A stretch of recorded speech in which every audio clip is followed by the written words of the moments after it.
Higherside Chats. Holy hell, Higherside Chatters. Today we are getting weird. Drinking a little drink and smoking a little smoke from sunny San Diego. I'm Greg Carlwood, and we're going for a piece of the conspiracy aggro crag today with a few of my favorite topics. Occult aspects of modern science, the possibility of some non-human entities steering the elite's agenda, and the idea of a hidden electromagnetic field of science that has been quarantined away from anyone with a mainstream scientific education, yet carefully passed down through the ages of secret societies and shadowy priesthoods. And then, of course, Saturn and its possible connections to all these things. I mean, what more could you want in a THC? I definitely have a lot of respect for today's guest, Anthony Patch. He's done a hell of a lot of research and was so kind to send me all of his books and several other pieces of material to go over. Made my job a lot easier, and I tried to hold my own, but good God, is a lot of this over my stupid stoner head. Although I love a guest that has a lot of great facts and is very knowledgeable about something, but will also dive deep into the world of speculation, into what some of this stuff might mean, in areas where we might never get the confirmation we would want to have. And we definitely hit that sweet spot today, so why make you wait any longer? CERN, Saturn, strangelets, plane crashes, Tesla, the electric universe, and more with your friend and mine, Anthony Patch.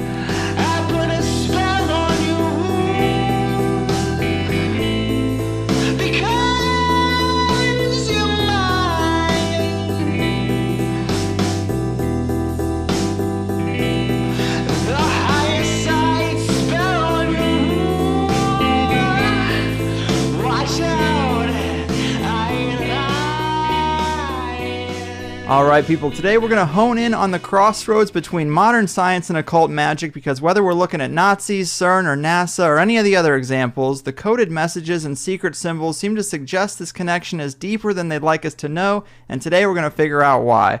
To do that, we have a great researcher and author who has been laying out these conspiratorial breadcrumbs in his novels Covert Catastrophe and 2048 Diamonds in the Rough, like a modern-day George Orwell, and he's been studying this area more than anyone I know, and it's an honor and a pleasure. Anthony Patch, welcome to THC. Well, thank you very much, Greg. I really appreciate the invitation to be with you today. Yeah, this is really going to be awesome. I'm pumped for this one because you've been connecting some of my favorite conspiracy themes in a way that I think makes a lot of sense, most of which is centered around CERN, which is probably the best place to start. I'm sure most people listening have a layman's understanding of CERN and the Large Hadron Collider, but give us some of the introductory information that you think is important for people to know going into this. Yeah, very quickly, I think people need to understand that this is the largest, most expensive machine that has ever been created by man, according to our present recorded history. Now, there may have been something, back in what is often referred to as the Golden Age that was different, but essentially it lies 300 feet under the ground in Switzerland. And this is a device that was, actually, they broke ground in 1954. And so it's been underway for about 60 years. 1998 is when they really started the public experiments that people have been following. And up until this point, they really haven't accomplished a whole lot, in my opinion, for all that money. So there's your start. Right, and it's pretty interesting. I mean, there are some strange things about it. Like you said, it is the most powerful, largest machine that we know of that's ever been built. I mean, that is something to take note of. Apparently, inside the tunnel where they're doing this particle acceleration and collision, it's actually colder than outer space in there. And that's pretty crazy. Yeah, it is, specifically within what they call the main ring. The main ring is the particle accelerator that gets all of the notoriety in the press. And it's 27 kilometers in diameter, and again, 300 feet below the surface of the Earth. And it spans across two borders, Switzerland and France. And the area that is the coldest is within the ring itself. Picture it as a hollow tube. They refer to it at CERN as the pipe. And within that area, they have magnets that are superconducting. And in order for them to be superconducting, they need to be cold, cryogenically cold with helium, down to almost absolute zero. And in fact, it is colder than outer space within the tubes of the main ring itself. In the tunnels are cold, of course, by merely their association with the pipe, but it's the pipe itself, the tube, the main ring that is cryogenically cold. And another big part of this puzzle to kind of understand what they're trying to do or what they talk about doing, which I guess are kind of two different things, is understanding the Higgs field. Can you kind of explain to us what the Higgs field is and how they're messing with it? Yeah, the Higgs field, and again, I'll present everything in a paraphrased form, and I'm really trying to make it as simple and clear-cut for everyone because this is pretty much arcane theoretical physics. And the Higgs field is a theoretical model of what is typically referred to as dark matter and dark energy. So if you picture everything in the universe that we can see and touch and measure as being matter, that's about 4% of the known universe. The remainder is comprised of what they theoretically called dark energy and dark matter. The Higgs field, if we go along the lines of that theory, is really much like a matrix. And again, we hear that name used a lot because of the movie, etc. But it is really a fabric or a weaving or a matrix of what are known as weakly interacting massive particles, or WIMPs.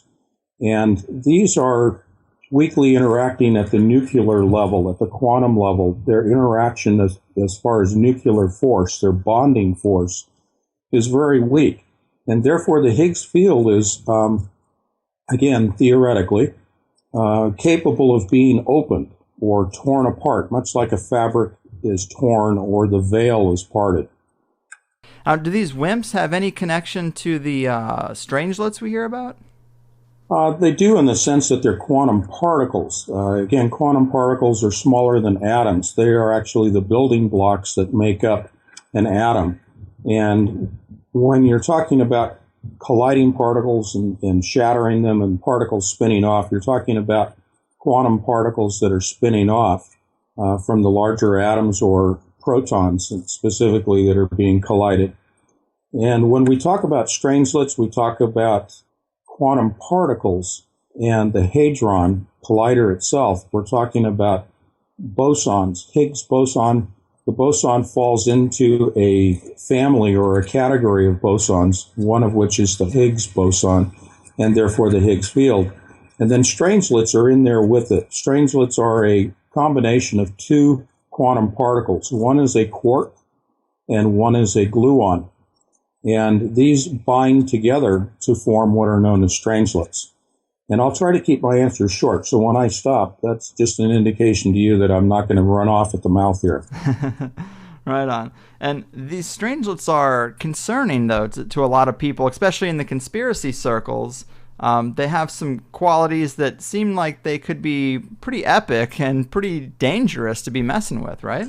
They are. When we talk about quantum particles, well, again, we are speaking of theoretical behaviors and theoretical possibilities. So what I'm quoting to you comes from the scientific journals. Right. I take all of my information from their sources. And again, their source you have to define as being theoretical in most cases. So the characteristics of strangelets. Number one, it is considered to be the most powerful explosive force in the known universe. And I'll explain that in just a moment. The other characteristic is that I call them the cousin of the black hole. They're the cousin to black holes because they exhibit much the same types of characteristics as black holes. Most people, when they think of a black hole, they think of it sucking in all matter, including light. The quark-gluon condensate, or strangelet, also attracts matter. It does not attract light, but it does attract matter, other atoms to it. A strangelet also has the third characteristic akin to a black hole in that it is so heavy and so dense that it will penetrate out of the ALICE detector at the Large Hadron Collider where they're produced, through the floor, through the Earth, and come to rest at the center of the Earth. And there they can begin to attract other matter, other atoms to themselves. So those are the three quick overview characteristics. So, yeah, I mean, this is definitely something to pay attention to, theoretical as it might be. These experiments, the things we're talking about, you really only have to mess up once, and the whole Earth could collapse on itself in a worst-case scenario. The universe could unfold. A Big Bang could be created, in Switzerland, which is probably not the best place for a Big Bang to occur. Yeah, I mean, this is some serious, crazy power we're talking about. Yes, indeed. And oftentimes people get hung up on hearing about things like, well, when the collisions occur, there are tera-electron volts, 13 TeV being produced, and that we have these huge magnetic forces that are involved. And we can get into discussing all of those to define them, but this machine is extremely powerful. And I don't really want people to get dissuaded or led off on another path of listening to the scientists who are saying things like, oh, we've got it all under control. And yet at the same time, out the other side of their mouth, admit that there are two things that they're trying to achieve. One, create microscopic black holes. And number two, interdimensional portals. And that's all out in the public venue. Yeah, and the interdimensional portal piece is such a fascinating piece. But before we dive too much into that, I wanted to ask you about the idea that this equipment might have electromagnetic or gravitic effects on the nearby environment or the Earth in that area. This is something I've heard you talk about a little bit recently. It ties into potentially current events. Is this something that should be a concern? Well, I think it should be. When we talk about CERN, I like to talk about the fact that things are occurring below at the quantum level, at the microscopic level, if you will, and also below the Earth. But there are things that are occurring above ground and outside the Earth itself. So specific to the magnets do have a gravimetric effect upon the Earth itself. We'll just talk about the mantle and the Earth's crust. But it also has a direct effect upon our magnetosphere, or as I often like to call it, our shields that protect us from gamma rays and X-rays coming in from the cosmos. So there is a distortion that is readily visible on the satellites that monitor and the computer modeling that monitor our magnetosphere and our magnetopause. And those shields are being affected. They're being changed. The shape, the morphology of those shields are being changed. Every time we see the powering up of the superconducting, cryogenically cold magnets residing 300 feet below the Earth. So, yeah, it seems like CERN could definitely, and what they're doing there could definitely be having an effect on the Earth. Do you think it has any connection to the recent Germanwings crash, perhaps? I've heard you talk about this a little bit. Yeah, I've really couched my statements regarding that because it moves into the realm of legal issues as to what I say, and I don't want to delve into that. But I do think that there's a theory. There's a theory that gravimetric waves could have an effect upon the avionics, the control systems and instruments of aircraft. But the reason that I don't think that this is the case with the Germanwings Airbus 320 that went down is because it was the only aircraft that went down. There were many other aircraft, including other Airbus 320s that were in the area, and none of them were affected by a widespread gravimetric wave that passed through the Alps. And therefore, I think that there is that effect upon the Earth that is being spawned by the magnets at CERN. But I don't believe that that's connected to this aircraft going down. Yeah, a lot of researchers are looking at this aircraft, and they seem to think that the wreckage is more consistent with something that is scattered about, came apart in the air, and littered the area rather than wreckage from an impact. Mm-hmm. I think it's fascinating. I guess I've heard you mention that one possibility is something that other researchers talk about is directed energy weapons. Right. Now, again, I'm speaking hypothetically. I'm not accusing anyone.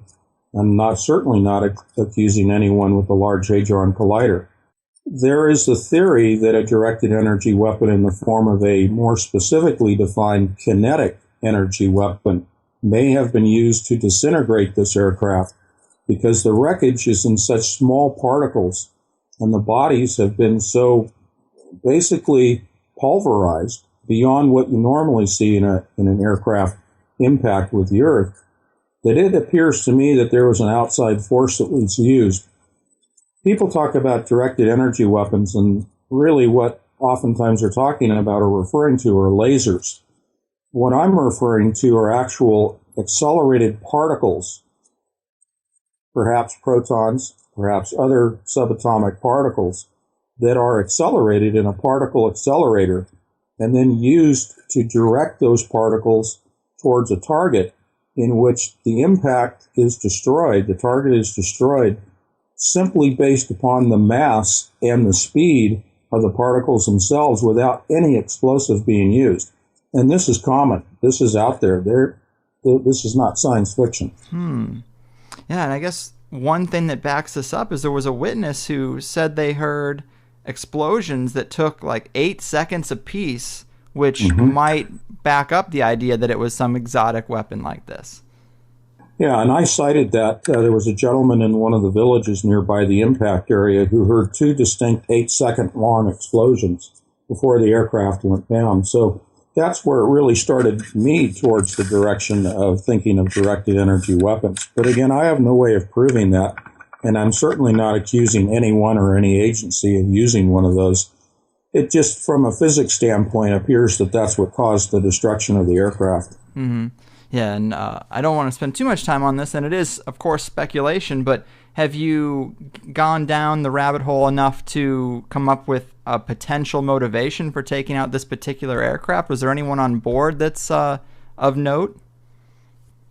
Well, there was I don't have my notes in front of me. Yvonne, I forget her last name. Maybe you can help. Yvonne Selke.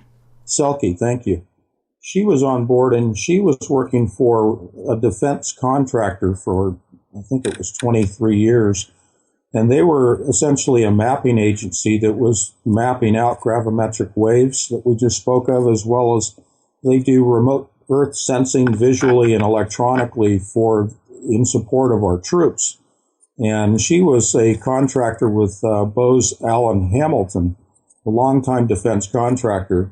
Again, I have nothing against them or against her, but she was on board en route to Dusseldorf, and in the day and age of whistleblowers, we begin to start thinking in the conspiratorial lines that someone of note on board an aircraft that is taken out or goes down accidentally raises our suspicions.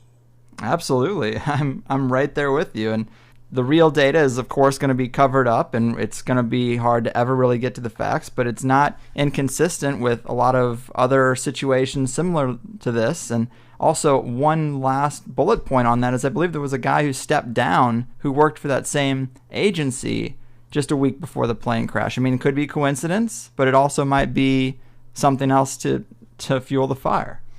It could be, and again, I don't hold anything against or saying anything negative against this gentleman. I forget his name because I don't have my notes, but he was actually the Undersecretary for Defense, I think was his position. A week prior, he resigned. He was essentially in a position of oversight of most of our intelligence agencies, including the agency that Yvonne Selke was contracted to work with.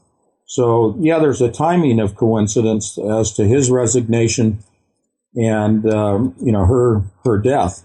I don't know that the two are related. I don't know that she was necessarily carrying any information negative to him or the agencies. But, again, it's just coincidental, but there are no coincidences in life, as we all have learned and experienced. Yeah, well said. And, of course, we'll probably never know for sure, but I think you can make a strong case. In fact, a lot of alternative news sites have been logging a whole bunch of strange deaths. We had one string that was a bunch of high-level bankers, but also a long series of sudden deaths and suicides from top-level scientists. And when you consider what's happening on the cutting edge of science, in a lot of ways, this is the apex of the shadowy elite's agenda. It doesn't surprise me that some people would start getting knocked off.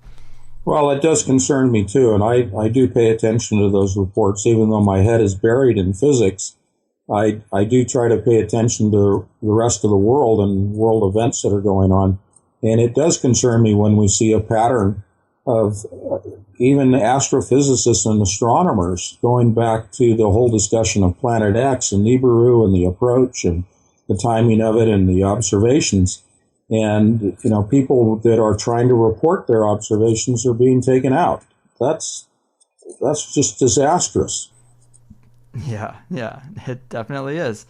Okay, so another big thing I wanted to talk to you about, it's really exciting to me, is this connection between CERN and Saturn. It's fascinating to me, and it ties in the electric universe model and the Thunderbolts project, which is really out there, but I just love it. And it might be new to a lot of people. So can you give us a little bit of background there as to what this model is? It truly is out there. I mean, when I reached this conclusion from a physics standpoint, I thought I was losing my mind. I really did. I mean, I thought, okay, you've really gone over the edge on this one. Here's the sequence of events. I was looking at the physics with CERN. I was looking at a number of things in the cosmos that were going on. And I was looking at the ancient Sumerian writings, Babylonian art, things like that. And it became apparent to me that what CERN, the people that are promoting the project at CERN, beyond the physicists and the engineers, the folks that are really behind this, and I call this the nefarious agenda, are using occult practices, which we'll get into in a minute, but looking at the occult connections between CERN and the planets. And it became apparent to me that they were trying to reestablish some form of physical connection, or at least at a minimum, a line of communication with Saturn. And then I came across the Thunderbolts project. It was not the other way around. I had heard about the Thunderbolts project and the electric universe theory, but I had never gone to their site and really dug into it. Turns out one of the original founding members of Thunderbolts project lives 2 miles from my house. Huh.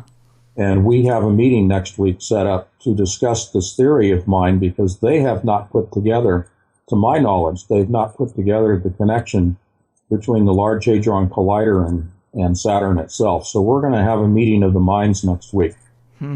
That's exciting. Well, I'll update you on that, and if you want, I'll elaborate on my theory a little bit here if you want me to go on with it. Absolutely, please do. Okay, essentially what it looks like is there is a attempt to establish what are known as Berkeley currents. These are electrical fields, 2 electric charge fields that arrange themselves in a twisted or helical fashion, comprised of a electric plasma. And it appears to me that they are trying to project Berkeley currents to the southern pole of Saturn in the form of a twisted helix, a plasma conduit is what I call it, establishing a electric plasma conduit between the southern pole of Saturn and CERN itself. And the purpose of this, and again, this is where it gets really strange, if it isn't strange already, there are demonic entities, according to the occult, according to ancient writings. There are demonic entities that reside within the gaseous body of Saturn, and it is their agenda. This is not me. This is their material that I'm reading. It is their agenda to free those entities and bring them back to our plane of existence, to our world. And they will do that through a conduit established at the southern pole of Saturn. Man, I love this, and it does tie in a lot of different aspects, a lot of different threads in the conspiracy realm. So when I first heard you talking about this, I was like, wow, this could be the deepest depths of the rabbit hole. And as far out as it might seem, to double back just a little bit to the electric universe model, the premise or the idea is that electricity is a lot bigger part of our fundamental makeup of the universe than we are taught.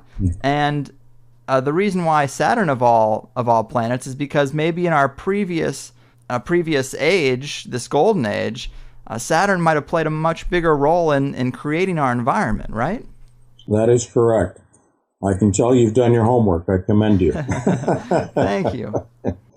Yes, indeed. In what was known as the Golden Age, which predates the Sumerian times and the Babylonian times, predates the flood in biblical times, the theory again, or the writings of the occult practitioners that carry forward to this day in their existence and practices, was that there was an alignment of 3 planets that were in close proximity to Earth. The first closest was Mars, the next was Venus, and then behind that in a straight line, if you picture this line extending up from the Earth, was Saturn itself. And Saturn was so close and so large that it actually blotted out most of the sun, or obscured most of it except the rim of the sun.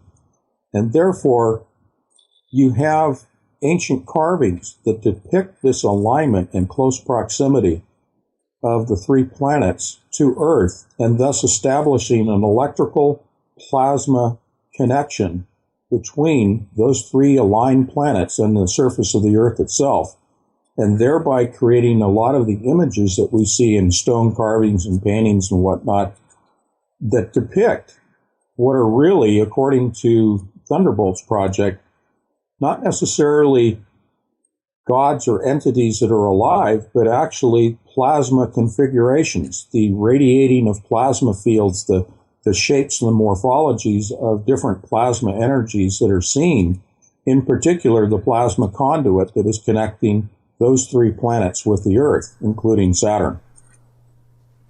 Man, it is tough to imagine like what the environment might have been, but from what I understand from looking at the material, it seems like there was some type of envelope or cocoon that almost encapsulated the whole planet. It was almost like an environment that was more stable around the whole globe, rather than these being changing seasons of extreme heat and extreme cold. Is that accurate? Yes, it is. Because you have essentially the relationship of Saturn to the Earth such that you are blocking most of the energy from the sun. And the time of day is presented as crescent shapes of the sun rather than crescent shapes of the phases of the moon. Picture the crescent shapes of the sun as it peaks around at different quadrants of the clock around Saturn. And therefore, you do have a change in the seasons. In fact, during that golden age, our atmosphere was much denser, higher in concentrations of oxygen, and warmer. And therefore, you see the promoting of things that we would call giants in terms of dinosaurs, and also perhaps even the Nephilim themselves. Right. And this is so fascinating because this could really be a component to why, because if you get into the science of electricity and understanding the way electricity works, you could start stumbling upon ideas like we're talking about now. And this seems to be fundamental knowledge that some of these shadowy puppet masters and secret societies have wanted to keep quiet for so long. Mm-hmm. It also gets into mythology, of course, because all the planets are named after gods, and that's right. It starts to get into this weird territory because we have all this sun worship that cropped up at a time. But, were they talking about Saturn? Were they talking about the sun? It gets really weird. But I guess there are some clues within mythology that this could have been the case, right? Absolutely there are. And I think if we put on a different pair of glasses, so to speak, and we begin to look at the universe through electric glasses rather than the gravimetric glasses that we have been taught, that is based upon Einstein's theory of the universe. All of our mathematics, all of our modeling of the universe, and all of our modeling of physics and how things at the quantum level behave are based upon a gravity model. However, if you flip that over and use a different set of glasses and look at it as far as the effects of electricity, the movement of electrons, and the movement of accelerated particles, the world and the universe looks entirely different than what we accept as the truth today, when in fact Einstein and Tesla in their later years said openly in the public and were ignored, saying, we're wrong. It's not gravity, it's electricity. Right. And that's, again, an interesting component because when you look through history of things that have been covered up, one of the greatest scientists who focused on electricity, Tesla. He's been one of the most buried scientists, one of the most suppressed guys out there. Also, the UFO field and the technology for crafts seems to be in this electromagnetic realm. The Nazi Bell apparently wasn't going into this realm. Mm-hmm. And so when you look at all the major themes of things that have been buried, it seems to be this knowledge of electricity in our universe. We channel it into these wires and put it in everybody's homes, and we consider that to be all electricity is, but clearly our environment is very highly charged and electrical. We have lightning, it's out there. Yeah, and if you go to I always think of as above, so below.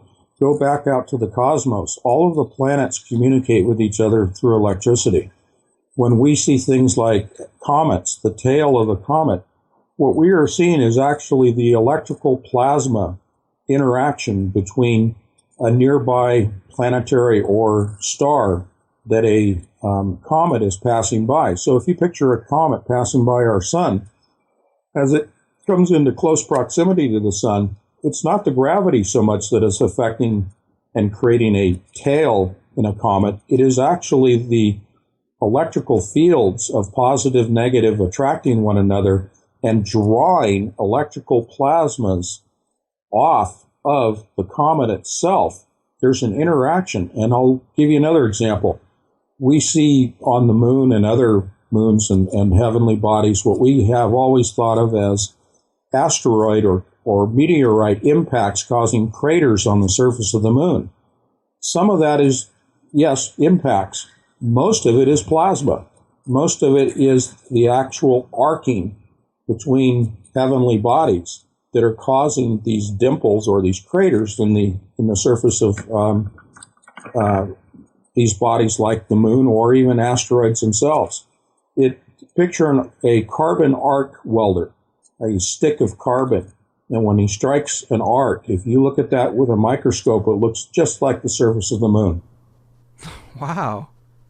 That's some crazy stuff. Your whole life you go through school and you're taught all about how the universe works and all this stuff, and this whole area is completely left out. It's kind of fascinating that more physicists, more people who go into these fields don't just stumble upon this information. It's kind of amazing how they can quarantine it and no one wanders into that realm. And yet, if you look at the occult, if you look at the ancient practitioners of spiritual energies and electric energy, they were using it in the ancient times. And I can cite things like the pyramids in Egypt, but for the purpose of focusing, I think if you look at the physics that we know of that we've learned in school as the cover story, the true occult practitioners are using electricity. And they're using electricity to manipulate the spirit world. And in fact, the Large Hadron Collider, if you were to talk to most of the physicists and engineers there, they'd say, oh, no, we hold to the gravity model. We don't hold to the electric model of the universe. And yet the people that are behind, that are funding and dictating the agenda of how this machine's going to be used, its ultimate purpose, it's all about electricity. And so right. If we talk about tera electron volts that are being generated at time of collision of particles moving near the speed of light, we are producing electrical fields from these collisions, but we're also producing huge gravity waves, which are also part of the electric universe, because anytime you accelerate a particle through an electrical field, you generate magnetic energy. So the guys that are pushing the agenda, they're using the electricity, and this is where the physics led me to them establishing the Berkeley current electric plasma conduit connection to the southern pole of Saturn. Right, and man, obviously the Saturn symbolism has been coded into our culture everywhere through Hollywood. The black cube we see at so many different places, which is apparently a symbol of Saturn. Why Saturn and not, say, Jupiter or Mars? Of course, we're going in with the line that it's because there are some entities that are somehow locked in there or reside there. But do we know why they would reside inside Saturn or on Saturn as opposed to another planet? Well, Saturn and Jupiter are very much connected to one another electrically, physically, but they're also connected spiritually, and also from the ancients of the relationships of gods and their spin-off, their family, if you will. And so I haven't really explored Jupiter in the sense of whether there are entities residing there. I've stopped with Saturn because if I go any further, I'll probably just lose my mind. But just looking at the writings and the occult practices alone, it is clearly evident that they believe that there are entities in Saturn and that it is much like a prison planet. And so I can't really speak to the other planets except to say that they are part of the same family. There are, husbands and wives and cousins and children and all of that in the ancient mythologies connected with the planets. But there is, from a biblical standpoint, the idea that Saturn is Elysium. There was a movie that came out with Jodie Foster, somewhat akin to that. But Elysium, spelled with an E, is Saturn. And in that description of Saturn, it is a prison planet, as well as the bottomless pit, the Earth, having its own share of demonic entities, hell, for example, residing within the Earth itself. It appears to me that there's going to be a joining of forces, that the forces that are trapped in Saturn will be brought to join up with the forces that are in the bottomless pit. And I'm sure you've heard of CERN and the LHC referred to as the key to the bottomless pit. And in Revelation, they talk about opening the bottomless pit and the scorpions and other entities coming up out of the bottomless pit. Yeah, it gets into some creepy territory for sure. And something I was just considering, in ancient times, of course, whether we're talking about the Bible, the Nag Hammadi texts, any mythology, it seems like they're talking about many gods, many beings. It seems like communication with entities was a much more regular thing. You read the Bible and miracles are happening, angels are appearing. There seems to be a lot more paranormal activity just in general. And then you come, you're in 2015 with a boring 9-to-5 reality and nothing weird ever seems to happen in your little bubble of control. And I'm curious, I wonder if the reason why this contact was so much more prevalent, or seemed to be, is because of our actual closer proximity to Saturn. Mm-hmm. Absolutely. I'm totally convinced of it. Wow. Man, so can you talk to us a little bit more about Saturn's poles? Because I think there's some things about the poles and their connection to CERN that are pretty fascinating. No, that's a great question. Many of your audience may have seen the video and the images, the GIFs of the northern pole of Saturn. The northern pole of Saturn, if you were to look down upon it and then overlay a schematic for a synchrotron particle accelerator, and you were to look at specifically the shape of several of the detectors within the Large Hadron Collider, which is a large synchrotron particle accelerator, you would notice that the hexagonal shape is identical, and that the movement of the clouds at the northern pole of Saturn, contra-rotating clouds, one spinning one direction within and an outer ring spinning in an opposite direction, is exactly the same thing as what is occurring in the main ring of the Large Hadron Collider, with two opposing contra-rotating streams of particles of protons that then collide, which then generate synchrotron energies.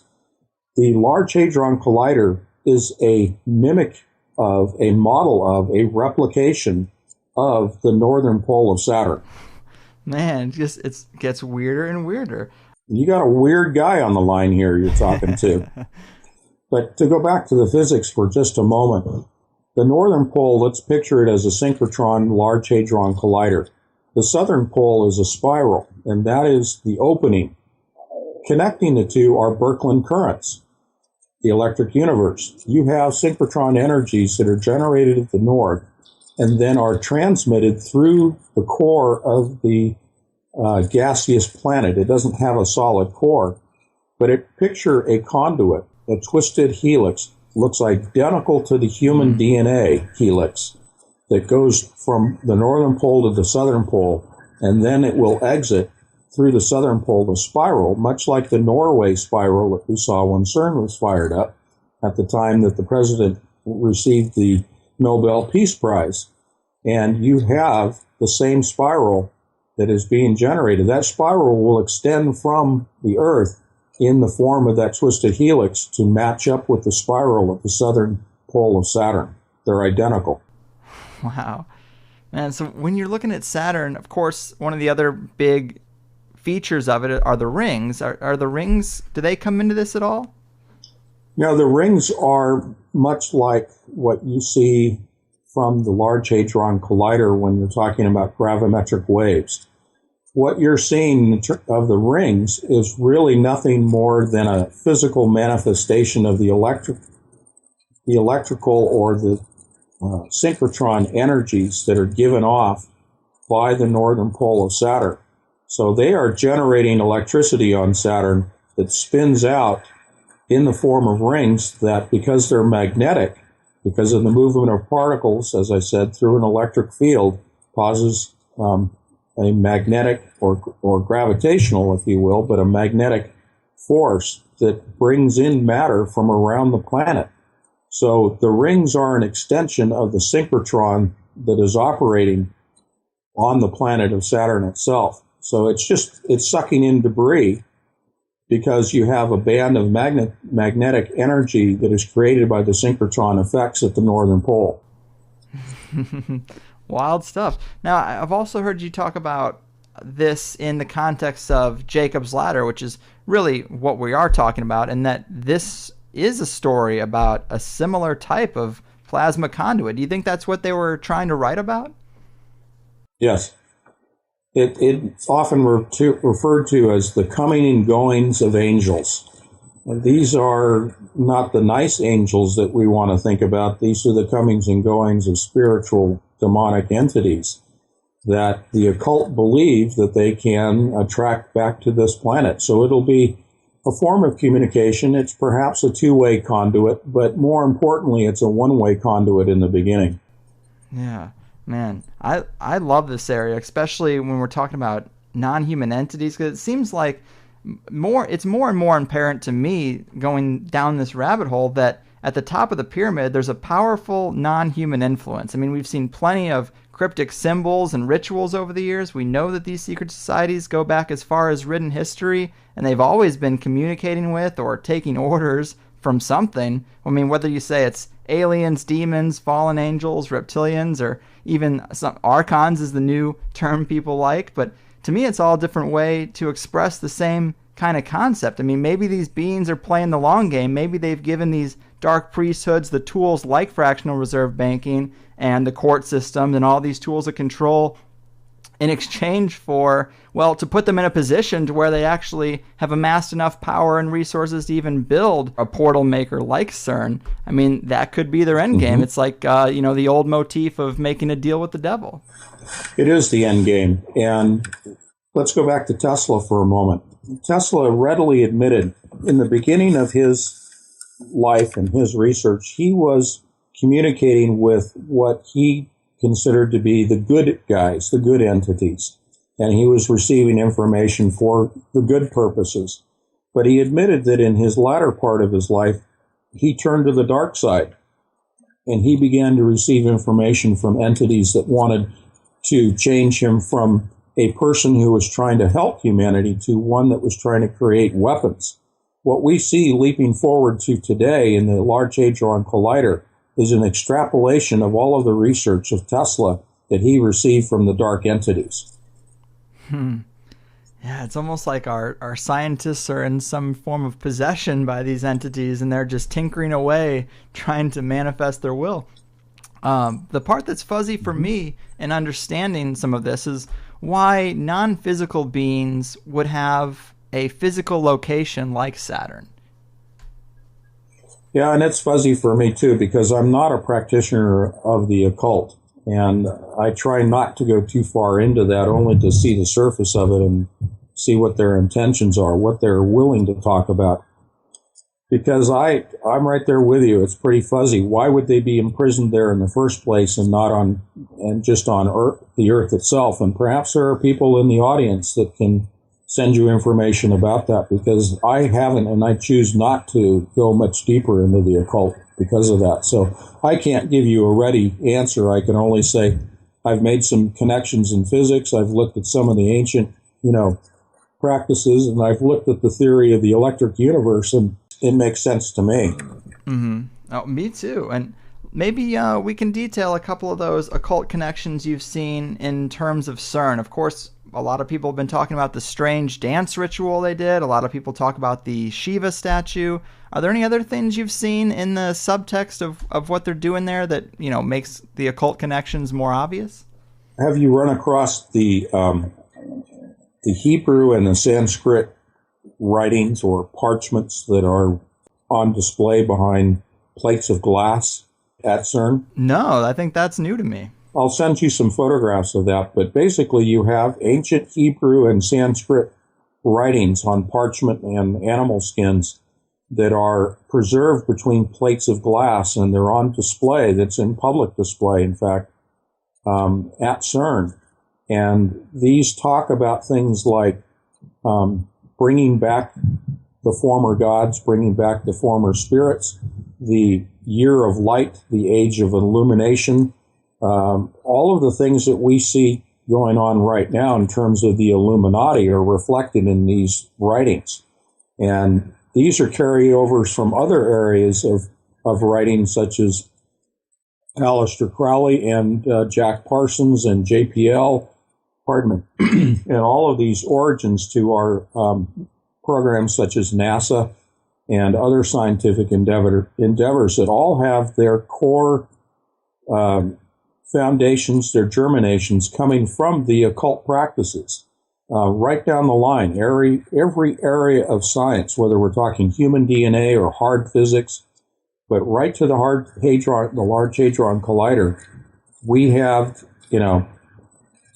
occult practices throughout and symbolism throughout. If you look at the shape of the detectors from the end on, when they have a detector that's open, you see photographs of the Large Hadron Collider. They're usually showing you the detectors. These are hexagonal and octagonal shaped structures from an end view, if you were to slice it open. And these have replications over to the Hindu god Shiva that you see the statue of, but they also have replications out to the northern pole of Saturn in its hexagonal shape. You see the shapes, which are geometric, which are mathematical, and mathematics is tied into the occult. Numerology, lots of people are, familiar with the numerology in terms of the spiritual world, and everything that is built at Saturn is built up mathematically to be tied into the ancient practices of the Tower of Babel and the conjuring of spirits and the opening of ancient portals using mathematics and the geometric shapes of the machines or the tower itself back in the ancient times. Man, now if this portal was open, would you suspect this is something we could see with our eyes? I mean, we kind of saw the Norway spiral. I mean, it looked very odd, but we did see something. If we are still alive, and if we are still here to witness it, then we will see, everybody's seen the northern lights. So let's just picture the northern lights for a moment, the aurora borealis.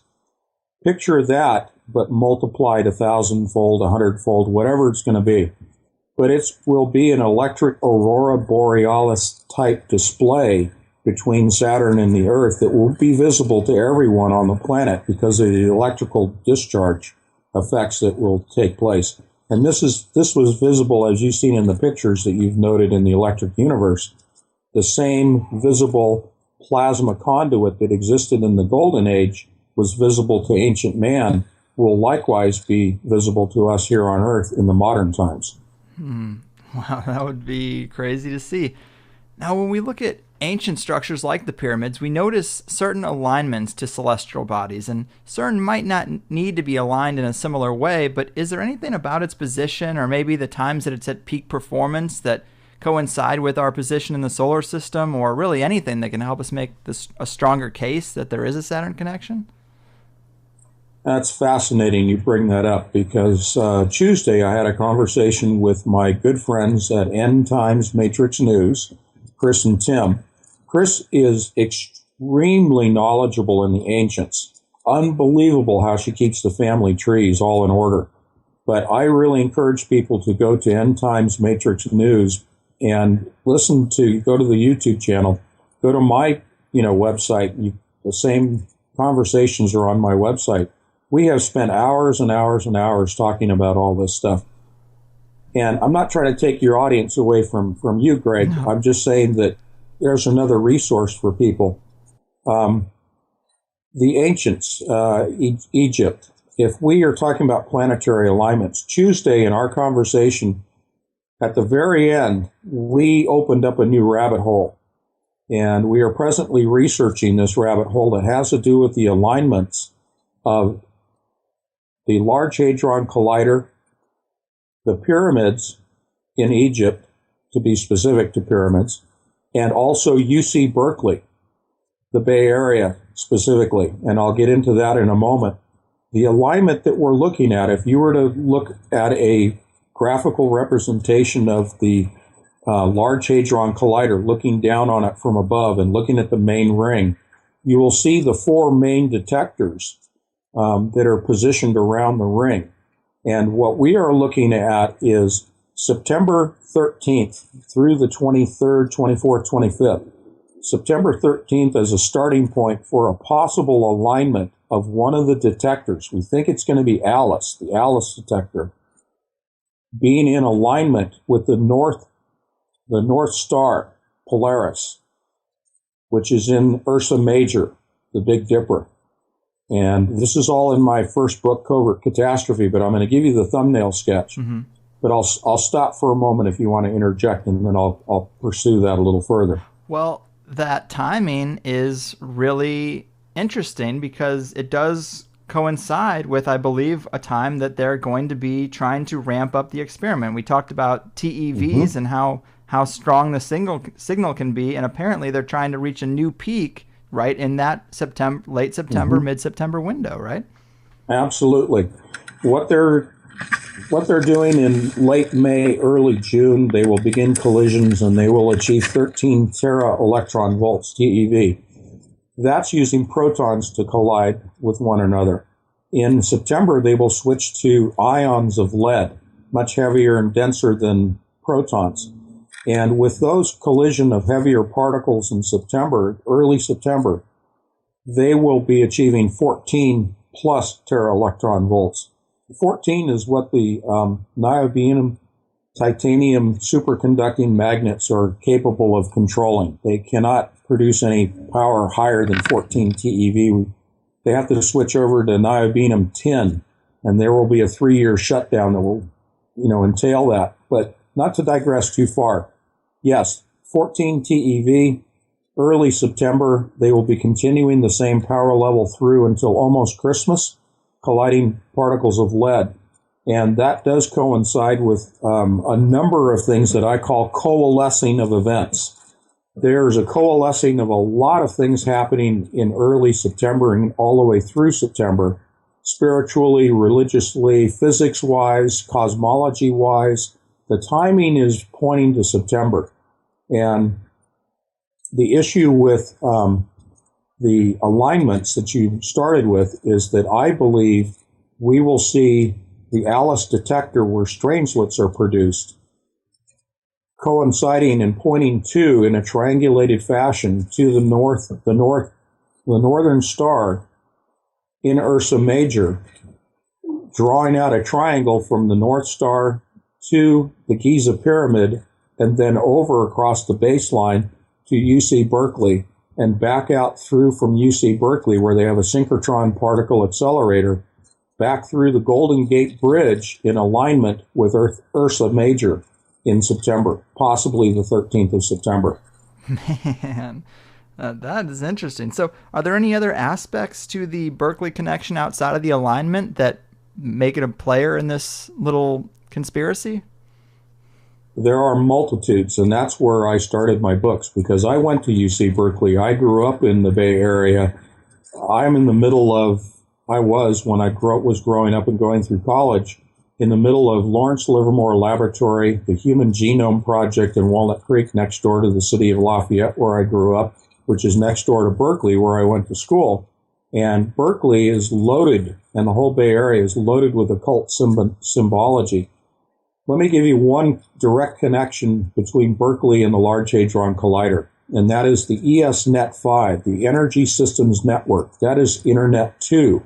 There are 160 laboratories around the world that are connected to CERN by way of this internet system, fiber optic, 100 100 gigabytes per second throughput, I think is it. But anyway, Berkeley is the hub of ESNet5, the distribution of data coming out of CERN and connecting 160 other laboratories, most of which have particle accelerators.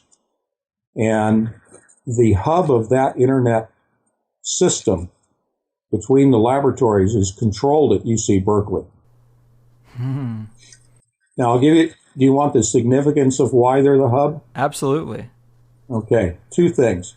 One, it's the occult center for everything that's going on scientifically in the world. Berkeley and the Bay Area, where the Silicon Valley is located, Google, Ames Laboratory, NASA, Lockheed, everything that is going on in the physical occult world is happening in the Bay Area. And this is new information you're getting out of me today. Okay? I haven't presented this on any of the other shows I've been on. Wow. Now, the physics standpoint, if you will, is the control of the distribution system at Berkeley, the hub, is there because it's in physical proximity to Google and physical proximity to D-Wave Corporation. I hope I don't get sued for this. But D-Wave Corporation is the manufacturer of the adiabatic quantum computer. The latest model is the 2048, which is part of my title of my book. Model 2048 came out a couple of weeks ago, well, actually about 3 months ago.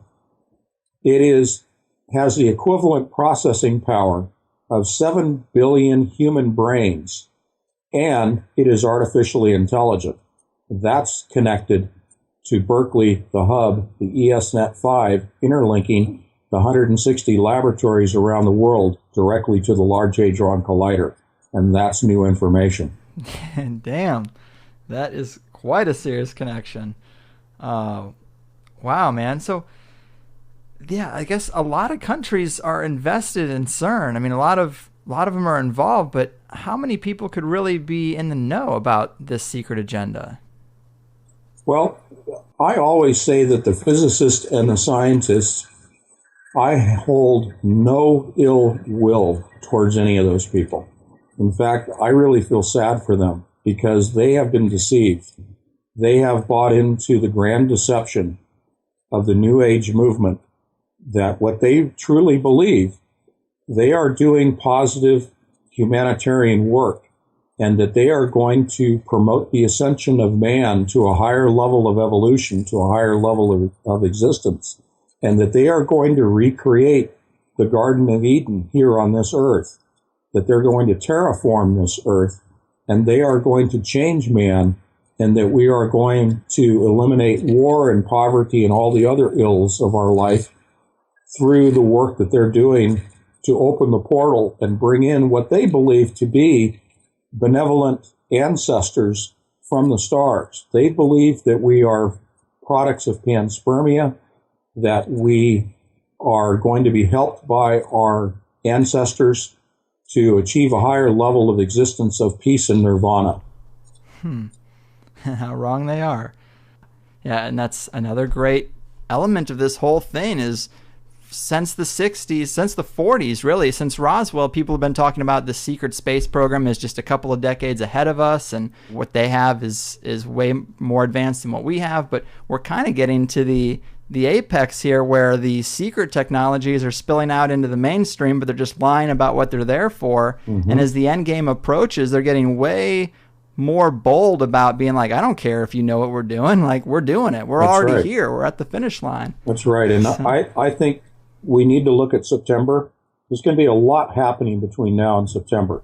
A lot happening. But I really think we need to look at September as their time frame, their marker as to absolutely incredible things that are going to happen that I will encapsulate down to just saying I think that's when they're going to open the portal. Yeah, I mean, September's been a big deal in the past. We know that. Also, a lot of researchers talk about the equinoxes, and we're probably getting to, some type of the fall equinox, I believe, is somewhere in there. But yeah, it's interesting. Definitely a time to watch. But wow, man, we've been all over the map. I guess that does it for us. I could do it all day, but I really do love the electric universe theory and the Saturn tie-in. I think you're really onto something, man. But before I cut you loose, would you like to tell the people where they can follow up on your work and also get your books, which thanks for sharing those with me. That they're awesome, and fiction, of course, is a great way to get complex concepts across, and that's what your books do, and they do a great job, so I do appreciate that too. I had a good time with them, but definitely let the people know a little bit more. Okay, well, thank you. My website is Anthony Patch. That's P-A-T-C-H, anthonypatch.com. You can buy my books through there. The two novels are $5 a piece. I'm not making a bunch of money on this. It just helps defray some of my costs.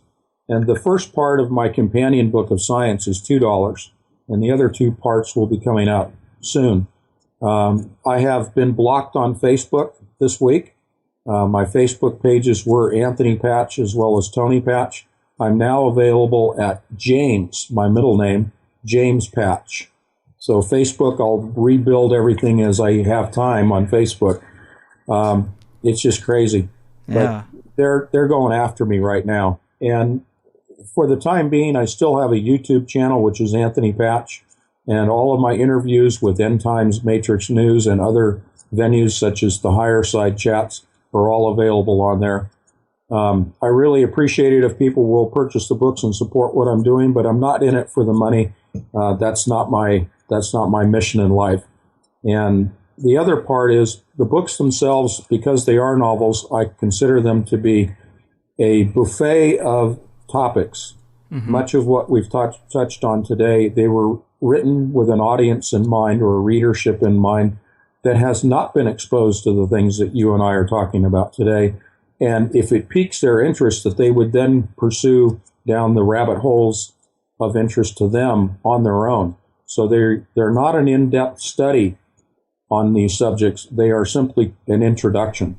And that's, I appreciate you bringing me on, Greg, and I'm happy to come on if you want me to come on again at a later time. I don't know how much longer I'll be doing this because it looks like they're trying to cut me off.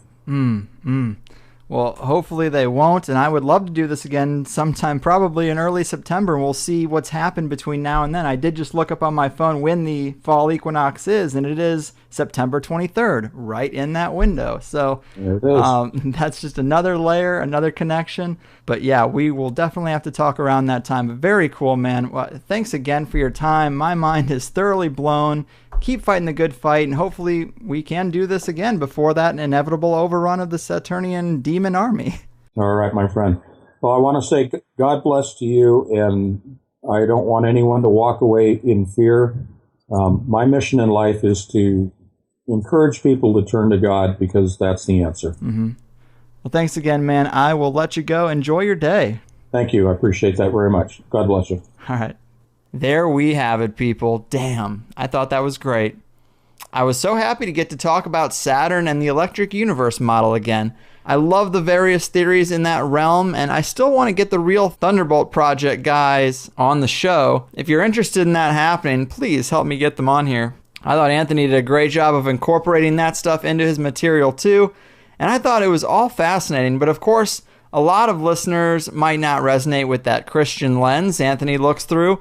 It's no secret that I don't, but I can cut around that in my own mind and still get a lot out of his material. I'm a big boy. But anything about Saturn or technology and magic, I get a little bit giddy for. So, of course, if you want to hear more, check out the Plus Show. What was in the Plus Show? Well, we talked about the channeling of complex multidimensional mathematics, programs that are creating synthetic DNA, the transhumanist part of the puzzle, third strand DNA, mandatory vaccinations, Google's role in the agenda, the LHC as a Nazi Bell 2.0, the time component, the 432 hertz tuning and the musical frequency component of this, storing data in synthetic diamonds, and I'm sure a whole bunch of other things that I forgot, but quite a good show. Crow level good, I would say. And of course, Crow also has a third piece out for THC.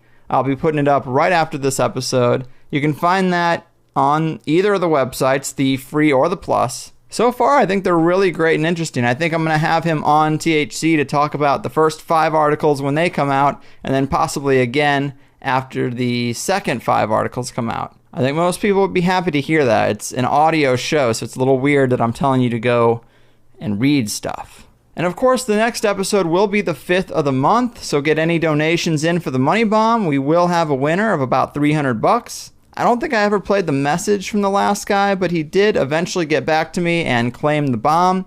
But please, if you are donating, keep an eye on your email towards the end of the month. It's kind of the only way I can reach you, because I'm not going to be renting a minivan to show up on your doorstep with a dozen balloons and a giant check. But like I had mentioned, I do have a show I'm going to be putting out as extra rather than part of the regular roster, because I just didn't think it went as planned and maybe it was a weak point. But then I already did record the first show for May, and I am psyched about that one. So I think we've been on a pretty good stride lately, and I hope to keep that up. I've got some various conspiracy shows planned, a couple returning guests, and even though I don't really have anything on the books right now in terms of magic, I would love to swing back into doing a few on personal magic again. I haven't forgotten about the people that really like that stuff. Again, if you do sign up for Plus, we have a new forum there. I've read a lot of great threads already. I'm working on getting a couple moderators for it. Contact me if you have a history of that kind of thing and would like to help out. I will give you Plus for free as long as you help moderate those forums, which apparently won't be much longer than the fall equinox if Anthony's time frame ends up being accurate. And I do think it's interesting that so much of the transhumanist technology Anthony talks about seems to be the real embodiment of Ultron in the new Avengers movie. And if you saw Iron Man 3, where in the movie they had Ben Kingsley's character being an actor playing a fake terrorist fronting for a corporation, you would realize, these movies, huge blockbusters, owned now by Disney, produced by people in the big club. Maybe coincidence, maybe chosen because these are the flavor of the week kind of issues, maybe because transhumanism is a trend now, or maybe it's foreshadowing something down the road. Gotta watch that release date too, May 1st. Also, if you remember Carrie Cassidy's episode from a few weeks back, maybe a couple months back actually now, we gotta watch this new Jurassic Park movie and see how the raptor aliens are portrayed. See if their little PR campaign works out. Well, I'm not buying it. Raptors, you're bad. But thanks for listening, guys. I'm getting out of here. I'll see you real soon. Just a few days left in the month. Until then, I have done my part. Your move, technological 3-strand DNA husks for the satanic Saturn army of Ultron. Your frickin' move. Well, I wonder what it's like to be a rainmaker. I wonder what it's like to know that I made the rain. I saw it in boxes with little yellow tags on everyone. And you can come and see them when I'm done. When I'm done. Well, I wonder what it's like to be a superhero. I wonder where I'd go if I could fly around downtown.